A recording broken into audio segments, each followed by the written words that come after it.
the project manager for the Deep History project from very near the beginning until about a year ago, just over a year ago. And I had the great privilege of working with this team for a very long time, and particularly to work with these wonderful colleagues who are going to share some very insightful thinking about the notion of deep history, methodologically and also beyond that, I think we will find out. So I don't need to do another bio for each of these people. I'm sure you're all familiar now with Dr. Ben Silverstein, Dr. Laura Rademacher and Dr. Mike Jones, but also on the panel is Dr. Amy Way. I went blank there for a minute. Way would be my thinking. So we're just going to play Amy's pre-recorded presentation first, and then we'll move on with the others and discuss some questions around the notions of deep history. I'm going to sit over here for this so I can see. Sorry? You haven't seen it, right. And to think through the innovations and advances of deep history, reconsidering many of the premises that underpin this rapidly developing interdisciplinary field. And so the four of them will discuss their shifting senses of deep time over the years that they've been, years for some of them, a year or so with Amy, and how it is experienced and lived, and share some of the lessons they've learnt through their collaborations with First Nations communities, and in particular, and we'll get to some of those more later, I think, the challenges over the last few years with the pandemic. Thank you. So first off, Dr. Amy Way.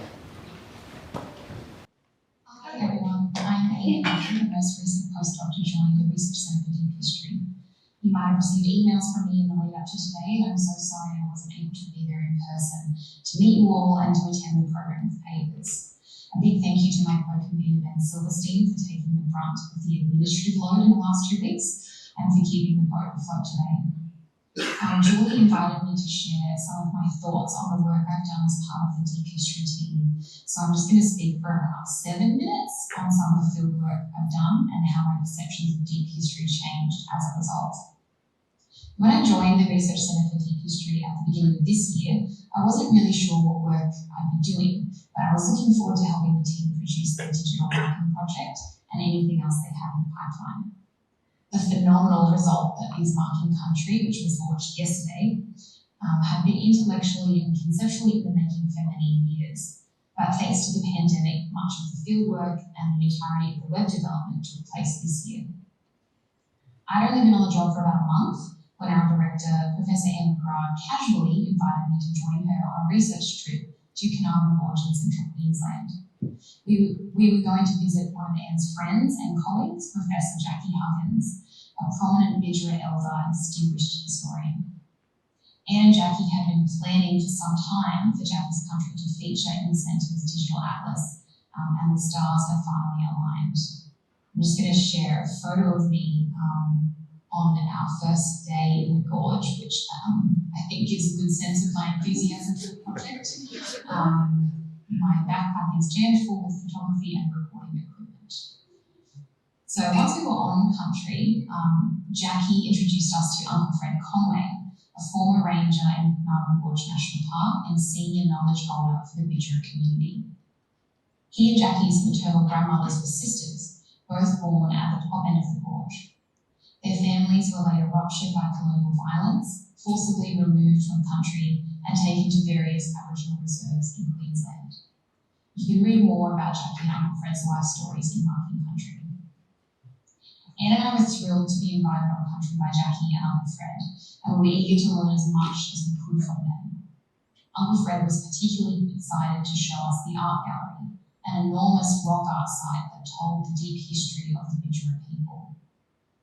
On our first day in the gorge, we planned to trek the 10 kilometres from the National Park Visitor Centre up to the gallery.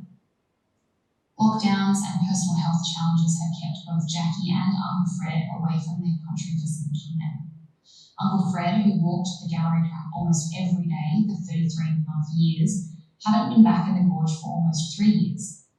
In 2020 and 2021, he fought a fierce battle with cancer and almost lost his life during an extensive 23.5-hour surgery in Rockhampton.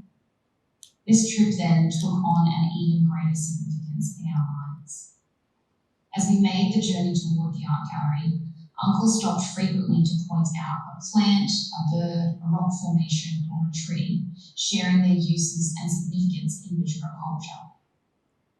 He told stories of previous visits to the gorge, shared memories of colleagues, family, and friends, and without fail stopped every single person we passed on the path to speak to them and welcome them to his country.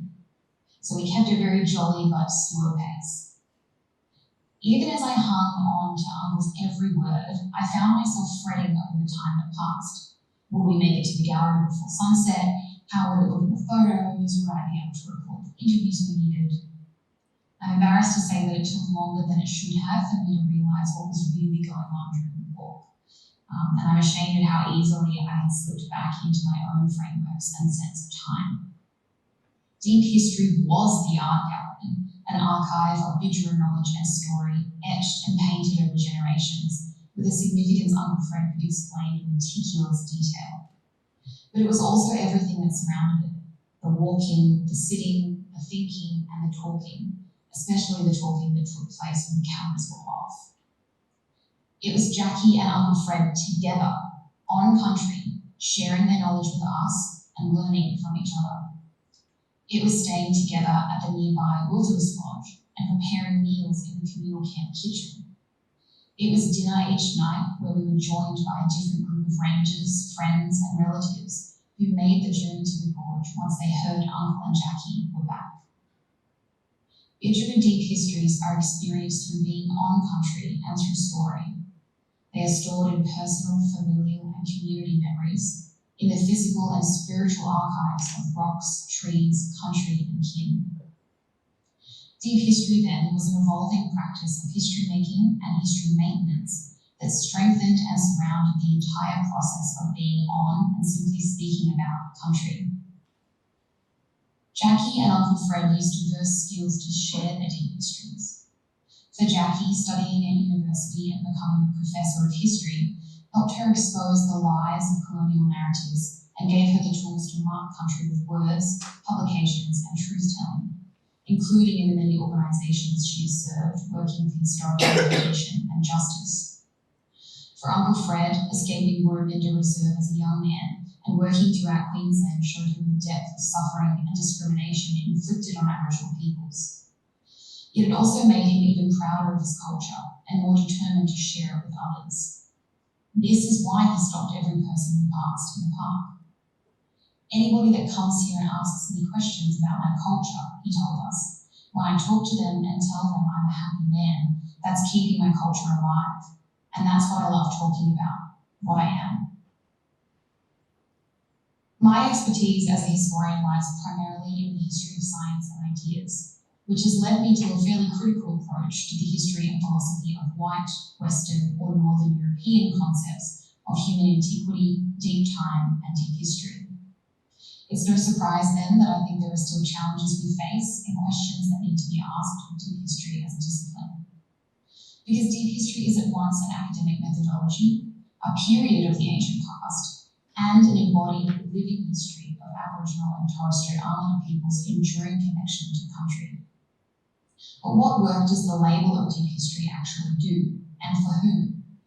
Is it just a way for non-Indigenous people to bring unique and diverse historicities under the umbrella of comprehensible European epistemological traditions? If so, is this good or bad? What is gained or lost in the interactions and coming together of different temporalities? If this year has taught me anything, it's that a concrete answer to these questions may not be possible, nor even preferable. Meaningful knowledge can be produced and discovered through the process, through exchange and relationship. I'm not sure what the future holds for deep history as an academic discipline, but the work our research centre has undertaken has reinforced for me the importance of interrogating our own frameworks and historical narratives, questioning our categories of analysis, and the necessity of listening to and elevating the voice and perspectives of First Nations communities. thanks for letting me share today. I know the discussion is going to be a good one.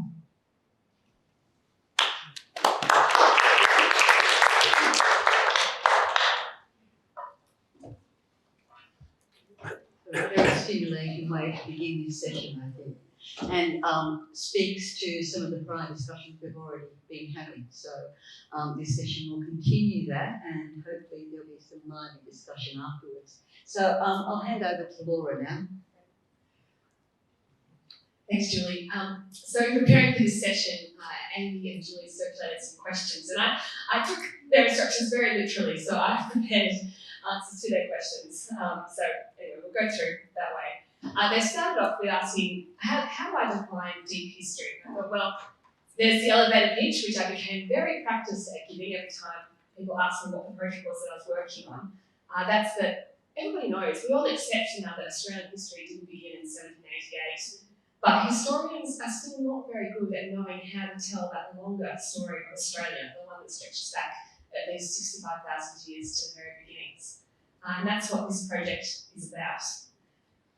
But more seriously, Anne and I ended up writing an article called Deep History Means Deep Listening, in which we try to draw attention to some of the intellectual challenges of doing deep history, especially when it means drawing on different disciplines, so history, linguistics, archaeology, genomics, geography, but also the question we've been discussing all day is how to draw on different kinds of knowledges that have very different epistemological underpinnings, Indigenous knowledges alongside academic knowledges. We said that at some points these knowledges can converge quite easily. At some points they can talk to each other. And sometimes they even share a history, but in some ways they can be radically different. And in our conclusion, we were inspired by traditional owner Miriam Rose Bauman's philosophy of datery, which it's more than an intellectual approach or a stance, it's really a spiritual practice or a discipline. Datery means deep listening. It's a practice of reciprocity, of relationality, of seeking understanding patiently rather than seeking quickly to reconcile different kinds of knowledges into some readily digestible framework. And so a truly deep history is going to be grounded in deep listening. And of course, this stance is not only necessary for deep history, it's something that I hope to take with me into all my future projects, especially projects working with Indigenous communities. Julie and Amy also asked, what were some of the challenges that working at the centre presented to us as historians? A real highlight of the laureate for me has been forging research partnerships with archaeologists.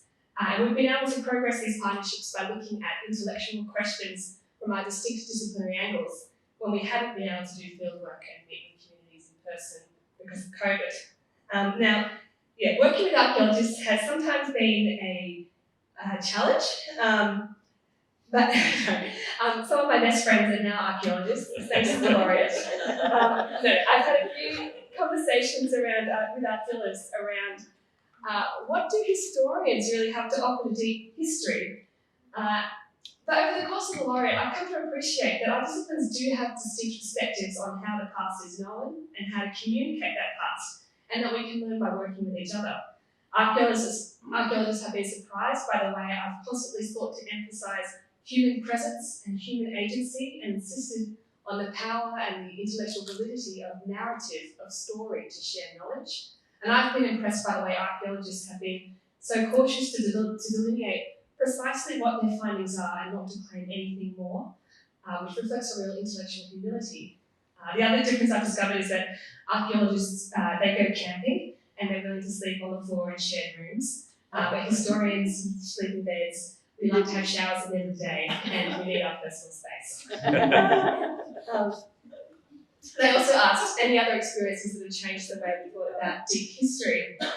One of the things that most excited me about working on the project was the opportunity to develop longer-term community partnerships. When we started in 2018, there was a lot of setup to do. There was ethics and permissions. There was discussions with the communities, laying the groundwork for doing the research. We organised our Harvard Symposium, which took place in early 2019, which really set the intellectual tone of the project. I went up to Goobalanga in the Northern Territory and told everyone that I'd be back soon, we'd be ready to go as soon as I finished maternity leave in the first half of 2020. 2020 would be the start of a few years in a row of real intensive time in community. So that didn't happen. And the communities that I've worked with in the past, that I've got connections with, really didn't open up until this year, with a huge risk to so many people with health concerns. The communities have also faced a huge backlog of administration and projects that need to get done urgently that have been put on hold because of COVID, and have just not been ready to engage with researchers. I was only able to make it to Bruges Island, for example, mid this year, despite wanting to go up, for many years in a row. So you might have seen last night on the Marking Country site, there's a little purple dot for Bruges Island, which is marked as pending. That's because while we've had some discussions, we've played around with material, we've found lots of things in the archive, there hasn't been time to do this deep listening on country that I talked about earlier. I've got a research relationship with that community that goes back a decade now, but there's been significant interruption over those years. Nearly all the old people I worked with during my PhD have now passed away, and a new generation of leaders are finding their feet, and it's an incredible time to be trying to find your feet in this context. So I guess putting this deep listening into practice, this has been one of the first times I really had to wait until it's the right time, listening to community priorities, because the time for the research hasn't necessarily been right. That's been a difficult pill to swallow, but it's putting our research principles into practice as well. And I hope that we'll continue that partnership with the deep listening will take place at the right time for the community. Thank you.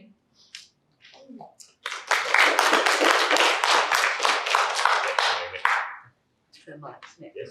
Yeah. Oh, I am, but hi, thank you everyone for coming back after lunch. I feel like people have seen quite a bit of me on this stage in the last couple of days, but this will be the last time for today, I promise. So I joined the Rediscovering the Deep Human Past laureate a year or two into the project in July 2019. It was before the launch of the Research Centre for Deep History. So at that time, I sort of came onto the project grappling with that phrase, rediscovering the deep human past, and wondering what it would mean for the next few years of work. There's a quote in thinking back on that, a quote from Bruno Latour that comes to mind when he's talking about the notion of actor network theory. And someone said to him many years after that idea was created and formed, what do you think of those terms now? What do you think of those terms that you've kind of been saddled with? And he said, I'm not sure about the word actor or network or theory, and I'm not sure I like the hyphen. I feel like with rediscovering the deep human past, I look at that phrase now and think, we're not really rediscovering things. This isn't necessarily deep. It's certainly not only human, and it's definitely not past. And that's probably the main reflection that I'm taking away from this project, that idea of longer timescales, of looking back 65,000 years, for example. The thing that I think has been brought home to me the longer I've worked on this project is the continuing presence, the continuing life, the continuing lived experience of these histories that we're working with. I can talk about many trips in that context. I'll talk particularly about some of the trips that we've taken to Yarwood country, Ben and I have taken over the last couple of years. And there we worked with Jimmy Edgar, with Janet Cox, with Thomas Under Edgar, with Diane Appleby, who's joined us here for these 2 days. Thank you for coming down. I know it's a long way for a short couple of days. With Susan Edgar, Ramajadi, with Lloyd Pegram, Naomi Appleby, Sarah Yu, who's also here, and others. We mentioned in the panel this morning about the idea of developing relationships. There's been a few mentions about moving away from this kind of extractive information gathering model that historians sometimes deal with. I think back to the first recorded interview that we did with Thomas Edgar with Unda at the offices for Yaru in Broome. And we kind of sat down with Unda, put a recorder on the table, pressed record, and started having a conversation. And he was perhaps understandably wary, a bit standoffish, not really keen on sharing information until he got a sense of who we were, what were we doing there. Why did we want to know these things? Where did we come from? These are histories that can't just be gathered by sitting down and asking someone a series of questions and expecting to get a series of responses that we can then take away and do something with. It starts with building those relationships and taking that time. It wasn't until the end of that conversation that Nanda said to us, all right, well, you'll have to come back. You'll come back and we'll go out on country when you come back next time. I was talking earlier today about the fact that these are also histories that can be gathered in a single trip, in a single kind of journey, that there's a need to return over periods of time and to continue building those sorts of relationships. And we did go back and we got an opportunity to go out on country with Nanda and with Diane, with Ben, with Sarah, and spent a few hours out on in the area called Janggu or Janjagudin, and continued to hear stories and histories about these places that were shared over time. Marianne said earlier today that there are always more histories, that there are always more stories to be told, and that's certainly true, but it also takes time and the building of those relationships to hear those stories. You also hear the same histories multiple times, and you hear them on subsequent visits, but additional details are added depending on where the story is being told, depending on who is telling the history. That the histories themselves are far from saying, well, this is the history and now we've got that bit, we can move on to other bits. They accumulate over time, and they accumulate in interesting and really sort of fruitful and productive ways. And also working with Yawuru people and on the other trips that I've done as part of this kind of journey over the last few years, it's really brought home the fact that having those conversations, there's, in speaking with community members and with people as part of this project, there's a real clarity when presenting sort of an idea for a digital story, for example. There's a real clarity of understanding that very quickly comes through about what works and what doesn't work, and what's right and what's wrong in terms of perspective. And taking those digital stories, for example, as I've mentioned a few times over the last couple of days, the kind of flipping of knowledge and the flipping of perspective. When we first took a digital version of the story of Janggu and Janjagudin back to Broome, we started showing it to people and we realised quite quickly that despite having done this work over a couple of years, that we were still tending to start many of these stories with colonial voices, with things from the archive, with a map of a pastoral station, for example, and use that as the kind of framing of this, and then start inserting some of the interview content that we had and some of the community voices. I guess from that point of view, the sort of reflexes of a historian from an institution like this take a bit of unlearning and a bit of time to kind of unpick, and it's something that I'm sure that we'll continue to do. But recently Ben and I talked about a conference paper where we realised that based on many of those conversations, we could actually talk about the area that Yawuru people call Janggu in some detail, including recent histories of people arriving, of their experiences on country, of people that they've met. We could, if we wanted to, actually go a long way through that paper without actually mentioning the fact that it was a pastoral station, because a large number of these histories, that was background. That was not the framing that was relevant here. It was place and country and law and culture, and those were the things that came first. And those other sort of influences sort of interrupted or disrupted some of those histories, but they didn't get rid of those histories. They didn't submerge those histories. Those histories are still there and present. So there's still a lot to learn in terms of both knowledge and ways of working, and I think it's the sort of area where we never stop learning, otherwise we're probably not doing it properly. But it certainly changed the way that I look at things, and I notice things that I might not have noticed in the same way before. When we were staying in Broome at a place called the Mangrove Hotel, I was looking at the hotel note paper and there's a tagline under the hotel's name in the hotel room, and it says Mangrove Hotel, once upon a time. But you look at that area around the hotel and there are shell middens everywhere in that area. The hotel has been essentially built on an area that is middens that contains the evidence of long-standing histories of people's lives in that place. You go across the road and there's a shell midden clearly visible behind a fence for the Broome Regional Prison, and there's a sign on the fence that says no public access beyond this point. But the deep history of the continent and the marks on country that we've been talking about and that we've used as the name of the digital resource, I think they are accessible if we learn more about how to look, if we listen to the voices of the people who continue to look after country and law and culture in these places. They don't need to be rediscovered. They're not buried deep. They're not just human. They're not past. They're present today and will be preserved and used and lived into the future. Thank you.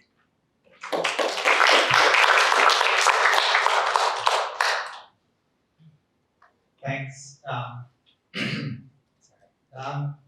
Thanks, Mike. I'm also going to speak about a couple of stories or a couple of things that I learned as part of our trips to Broome and our work with Yarra people. So not necessarily, but but in the event, I will be going over some similar themes to what you just discussed. Sorry. I'm glad I went first. Yeah, I should have jumped in. But I do want to acknowledge Diane just see there, who we worked with, who I think I met on our first trip there in 2018, perhaps. And we're really honoured that you made the trip across the continent to come and be here and speak with us and be here for the launch last night as well. And I also thank you for welcoming us to Yarra country, and thank you for your generosity to myself, to Mike as well, son Leo when he was there as well on one of our trips, the most recent trip, and for your so the generosity of your welcome, but also the generosity of your critique that Mike alluded to there, and the I suppose the knowledge that you've shared with us that is often corrected or redefined where we're coming from, and pushed us in different directions, but we've learned so much from. So thank you, and not just you, there's a number of people in Broome that we've learned from. Thank you.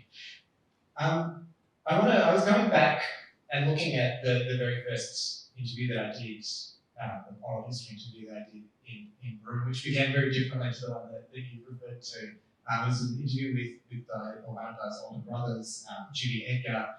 And I remember not knowing how to begin our conversation about deep history, really. And Anne was there on that trip, and Shirley Robertson from the National Library, and we drafted two A4 sheets of questions that were very comprehensive and would have gotten, or who knows, I would have responded to running through them. But Jimmy just wanted to talk, and so I asked him where he wanted to begin. And he started then, he told me that what I needed to understand was the connection between Nulu and language. Nulu are songs, public songs in its instance. I've spoken about this before, so I'm sorry if anyone's heard this. But he went on and he said, every year people gather for corroboree and corroboree practices, and they tell the newcomers to the corroboree the stories about who they are and what the land is all about. And it emphasises that and creates more understanding about country, and they get to have knowledge about what that purpose of the corroboree is all about. It relates to language because they're speaking language as well, so they're learning both sides of what corroboree is all about, and the language and how it's meaningful to themselves. Now this didn't relate to any of the questions we've written.